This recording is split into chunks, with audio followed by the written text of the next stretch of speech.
NCERT Class 12 English from Flamingo Textbook Chapter 3 Deep Water. William Douglas (1898 to 1980) was born in Maine, Minnesota. After graduating with a Bachelor's of Arts in English and Economics, he spent 2 years teaching high school in Yakima. However, he got tired of this and decided to pursue a legal career. He met Franklin D. Roosevelt at Yale and became an advisor and friend to the president. Douglas was leading advocate of individual rights. He retired in 1975 with a term lasting 36 years and remains the longest serving justice in the history of the court. The following excerpt is taken from Of Men and Mountains by William O. Douglas. It reveals how, as a young boy, William Douglas nearly drowned in a swimming pool. In this essay, he talks about his fear of water and thereafter how he finally overcame it.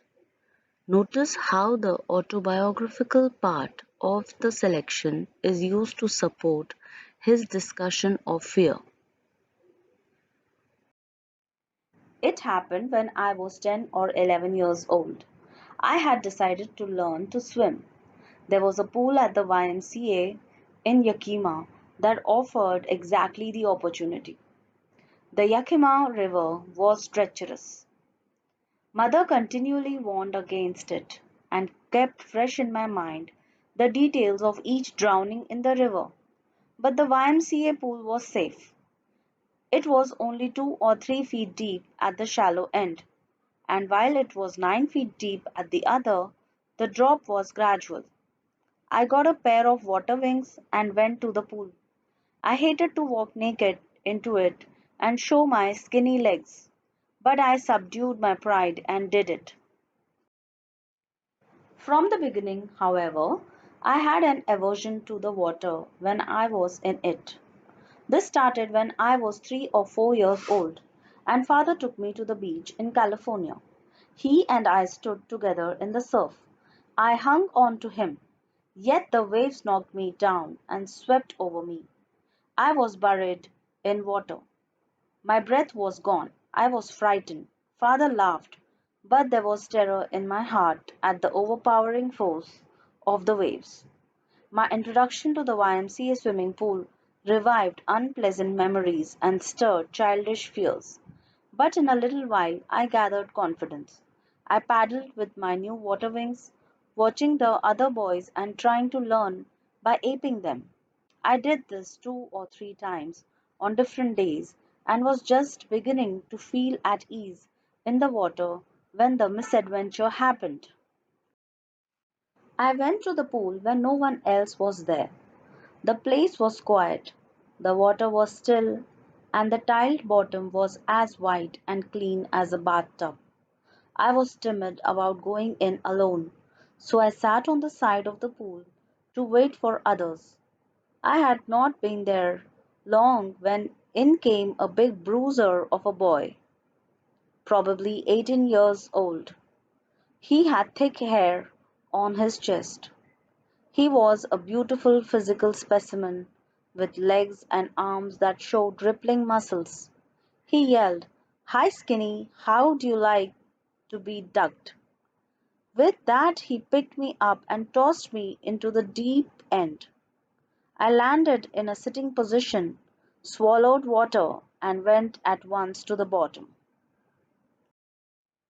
I was frightened, but not yet frightened out of my wits. On the way down, I planned, when my feet hit the bottom, I would make a big jump, come to the surface, lie flat on it, and paddle to the edge of the pool. It seemed a long way down. Those 9 feet were more like 90, and before I touched bottom, my lungs were ready to burst. But when my feet hit bottom, I summoned all my strength and made what I thought was a great spring upwards. I imagined I would bob to the surface like a cork. Instead, I came up slowly. I opened my eyes and saw nothing but water. Water that had a dirty yellow tinge to it. I grew panicky. I reached up as if to grab a rope, and my hands clutched only at water. I was suffocating. I tried to yell, but no sound came out. Then my eyes and nose came out of the water, but not my mouth. I flailed at the surface of water, swallowed and choked. I tried to bring my legs up, but they hung as dead weights, paralyzed and rigid. A great force was pulling me under. I screamed, but only the water heard me. I had started on the long journey back to the bottom of the pool. I struck at the water as I went down, expending my strength as one in a nightmare fights an irresistible force. I had lost all my breath. My lungs ached. My head throbbed. I was getting dizzy. But I remembered the strategy. I would spring from the bottom of the pool and come like a cork to the surface. I would lie flat on the water, strike out with my arms, and thrash with my legs. Then I would get to the edge of the pool and be safe. I went down, down, endlessly. I opened my eyes. Nothing but water with a yellow glow, dark water that one could not see through. And then sheer stark terror seized me. Terror that knows no understanding. Terror that knows no control. Terror that no one can understand who has not experienced it. I was shrieking under water. I was paralyzed under water, stiff, rigid with fear. Even the screams in my throat were frozen. Only my heart and the pounding in my head said that I was still alive. And then, in the midst of the terror, came a touch of reason. I must remember to jump when I hit the bottom. At last, I felt the tiles under me. My toes reached out as if to grab them. I jumped with everything I had, but the jump made no difference. The water was still around me. I looked for ropes, ladders, water wings. Nothing but water. A mass of yellow water held me. Stark terror took an even deeper hold on me, like a great charge of electricity. I shook and trembled with fright. My arms wouldn't move. My legs wouldn't move. I tried to call for help, to call for mother. Nothing happened. And then, strangely, there was light. I was coming out of the awful yellow water. At least my eyes were. My nose was almost out too. Then I started down a third time. I sucked for air and got water. The yellowish light was going out. Then all effort ceased. I relaxed. Even my legs felt limp, and a blackness swept over my brain. It wiped out fear. It wiped out terror. There was no more panic. It was quiet and peaceful. Nothing to be afraid of. This is nice, to be drowsy, to go to sleep. No need to jump. Too tired to jump. It's nice to be carried gently, to float along in space. Tender arms around me, tender arms like mother's. Now I must go to sleep. I crossed to oblivion and the curtain of life fell. The next I remember, I was lying on my stomach beside the pool, vomiting. The chap that threw me in was saying, "But I was only fooling." Someone said, "The kid nearly died. Be all right now. Let's carry him to the locker room." Several hours later, I walked home. I was weak and trembling. I shook and cried when I lay on my bed. I couldn't eat that night. For days, a haunting fear was in my heart. The slightest exertion upset me, making me wobbly in the knees and sick to my stomach. I never went back to the pool. I feared water. I avoided it whenever I could.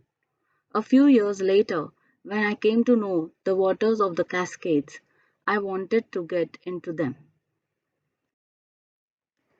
And whenever I did, whether I was wading the Titan or bumping river or bathing in warm lake of the goat rocks, the terror that had seized me in the pool would come back. It would take possession of me completely. My legs would become paralyzed. Icy horror would grab my heart. This handicap stayed with me as the years rolled by. In canoes on Maine lakes, fishing for landlocked salmon, bass fishing in New Hampshire, trout fishing on Deschutes and Metolius in Oregon, fishing for salmon on the Columbia at Bumping Lake in the Cascades. Wherever I went, the haunting fear of the water followed me. It ruined my fishing trips, deprived me of the joy of canoeing, boating, and swimming. I used every way I knew to overcome this fear, but it held me firmly in its grip.